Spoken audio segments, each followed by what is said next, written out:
রায়হান রাফি পরিচালিত একটা web series release হয়েছে বঙ্গতে, যার নাম ব্ল্যাক মানি। এই ওয়েব সিরিজ হলো টোটাল 4টি এপিসোড। 4টি এপিসোড মিলিয়ে ওয়েব সিরিজের রান টাইম হলো 2 ঘন্টা 8 মিনিট। এটা ওয়েব সিরিজ কম, মুভি বেশি লাগতেছে। একটা মুভিকে 4 ভাগ করে ওরা ওয়েব সিরিজ বানিয়ে ফেলেছে। এটা কি বলে ক্রিয়েটিভিটি। এই ওয়েব সিরিজ নিয়ে আমি অনেক বেশি এক্সাইটেড ছিলাম, কারণ অনেকদিন পর রুবেল ভাইয়ের অ্যাক্টিং দেখতে পারবো। আর রায়হান রাফি তুফানের পর কি কি উন্নতি করেছেন এটাও দেখার জন্য এক্সাইটেড ছিলাম। কিন্তু আমি ব্ল্যাক মানিতে দেখেছি তো কি দেখেছি, বেলুন তো সবাই চিনেন, বেলুন না কন্ডম বললে সবাই চিনবে। বেলুন থেকে বাতাস বের হলে যেভাবে পুশ করে আওয়াজ বের হয়, ব্ল্যাক মানি দেখার পর ওই রকম আমারও পুশ করে এক্সাইটমেন্ট চলে গেছে। কেন? কারণ রুবেল ভাইয়ের অ্যাক্টিং দেখতে চেয়েছিলাম, আর দেখেছি কি উনার একটা এক্সটেন্ডেড কেমিও। বেশি হলে 4-5টা ডায়লগ ছিল উনার। ডায়লগ তো এমনিতেই কম ছিল, আর যেগুলো ছিল সেগুলো ঠিক মতো বলতে পারেননি। এই যে অনেকগুলো টাকা আনছিস, এইটার ভাগটা যদি আপনি করে দিতেন আমাদের সকলের মাঝখানে। উনি যতক্ষণ স্ক্রিনে ছিলেন ততক্ষণ শুধু সিগারেট মুখে, তাও একটা না 2টা করে সিগারেট একসাথে টানেন। সিগারেট টানার নিউ স্টাইল। আর ওনার হেঁটে যাওয়া দেখে আমি হাসতে হাসতে মরে গেছি। পূজা চেরি বলেছিলেন ব্ল্যাক মানি ওয়েব সিরিজ আমাদের হাসাবে। ব্ল্যাক মানি যারা যারা দেখবে তারা ডেফিনেটলি হাসবে। এখন আমি বুঝতে পারলাম উনি কোন হাসার কথা বলেছেন। রুবেল ভাই একটা ইন্টারভিউয়ে বলেছিলেন রাজার চেয়ার থেকে কেউ সরিয়ে দেওয়ার আগে নিজেই সরে যাওয়া উচিত। তুমি রাজা থাকা অবস্থায় তুমি সরে যাও, ডিথ্রোন হো না। মানে উনি নিজেই জানতেন ওনার যেই লেভেলের অ্যাক্টিং, এই লেভেলের অ্যাক্টিং করলে রাজার চেয়ারে বসে থাকা সম্ভব না। কেউ লাত মেরে সরিয়ে দেওয়ার আগে নিজেই সরে যাওয়া উচিত। আর আমাদের পূজা চেরি, উনার ব্ল্যাক মানিতে অসাধারণ একটা ক্যারেক্টার। উনার এমন একটা ক্যারেক্টার ব্ল্যাক মানিতে যা শুধুমাত্র পূজা চেরিকে মানায়। এটা আমি বলতেছি না, রায়হান রাফি ভাই বলতেছেন। ক্যারেক্টারটা সাথে আমার মনে হয় পূজা খুব পারফেক্ট যায়। যে ক্যারেক্টারটা আপনার সামনে দেখতে পারবেন, ক্যারেক্টারটা নিয়ে খুব বেশি কিছু বলতে চাই না, খুব ইন্টারেস্টিং একটা ক্যারেক্টার। এই কথা শোনার পর ব্ল্যাক মানি কিভাবে না দেখে থাকি, তাই আম্মুর পায়ে ধরে লাত 2টা খেয়ে ওনার কাছ থেকে 30 টাকা নিয়ে বঙ্গতে ব্ল্যাক মানি দেখলাম। আর ভাই সাব, পূজা চেরিকে ছাড়া অন্য কাউকে মানাবে না ওনার এই ক্যারেক্টার দেখলাম। আমি যা দেখেছি না, তা দেখে আমার 30 টাকার জায়গায় 90 টাকা উসুল হয়েছে। ওনার এই ক্যারেক্টার দেখে আমার মজাই এসে গেছে। আপনারা জানতে চান এমন কি ক্যারেক্টার ছিল ওনার? হ্যাঁ, তাহলে শুরু করা যাক।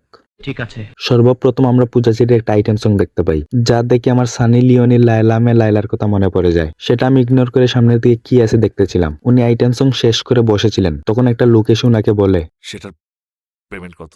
Excuse me, hmm? How dare you? Hmm? Minhaj, এক্ষুনি ব্যাগ গুছাও।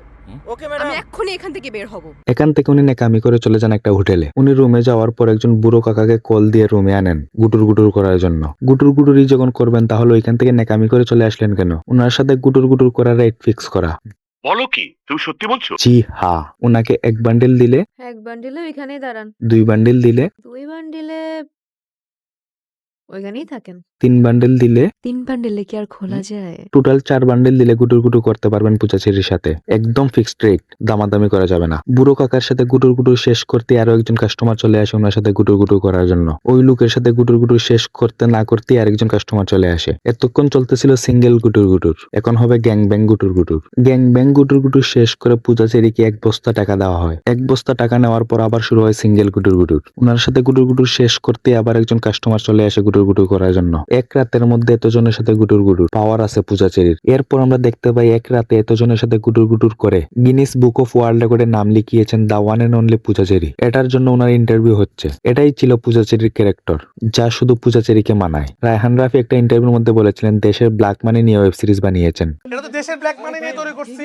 ছবি গল্প। আমি আপনাদের বলতেছি কেমন ব্ল্যাক মানি। ওয়েব সিরিজ শুরু হয় ট্রাক দেখিয়ে, যেখানে 2 জন লোক ট্রাকে করে কিছু একটা নিয়ে যাচ্ছে। রায়হান রাফি ইন্টারভিউ বলেছেন ব্ল্যাক মানি নিয়ে কাহিনী। এটা তো দেশের ব্ল্যাক মানি নিয়ে তৈরি করছি ছবি গল্প। আর ওয়েব সিরিজের নামও ব্ল্যাক মানি, তাই আমরা বুঝতে পারি ট্রাকে করে টাকা নিয়ে যাওয়া হচ্ছে। ওরা গাড়ি চালাচ্ছিল, তখন হঠাৎ করে গাড়ির মধ্যে একটা প্রবলেম চলে আসে। তখন গাড়িতে আমি একটা লোক ট্রাকের উপরে উঠে দেখতে পাই টাকা। টাকা দেখলে তো সবারই মাথা নষ্ট হয়ে যায়। টাকার জন্যই সবাই সবকিছু করে। আমিও এই ভিডিও বানাচ্ছি টাকার জন্য, তাই আপনারা সাবস্ক্রাইব করে আমাকে টাকা ইনকাম করার সুযোগ করে দেন। শুধুমাত্র একটা ক্লিক, বেশি কিছু না। একটা ক্লিক করলেই সাবস্ক্রাইব হয়ে যাবে, আপনাদের বেশি কষ্ট হবে না। কাহিনীতে ফিরি। এতগুলো টাকা দেখে ওদের মাথা নষ্ট হয়ে গেছে, তাই ড্রাইভার আর হেল্পার মিলে টাকা নিয়ে বেগে যাওয়ার প্ল্যান করে। তাই গাড়ি ঠিক করার নাম করে রাত করে ফেলে, আর ওদের মেরে ওরা 2 জন টাকা নিয়ে পালিয়ে যায়। তখন অনেক রাত হয়ে গিয়েছিল, এজন্য ওরা টাকা নিয়ে একটা হোটেলে উঠে ওরা টাকা নিয়ে নাচতেছিল আর গান গাচ্ছিল খুশিতে। ওদের নাচ আর গান হোটেলে একজন লোক শুনতে পায়। এটা শুনে এই লোক তাকিয়ে দেখে টাকার টাকা। আপনাদের আগেই বলেছিলাম টাকা দেখলে সবার মাথা নষ্ট হয়ে যায়। এজন্য এই লোক কল দেয় ওনার একটা ফ্রেন্ডের কাছে টাকা হাতিয়ে নেওয়ার জন্য।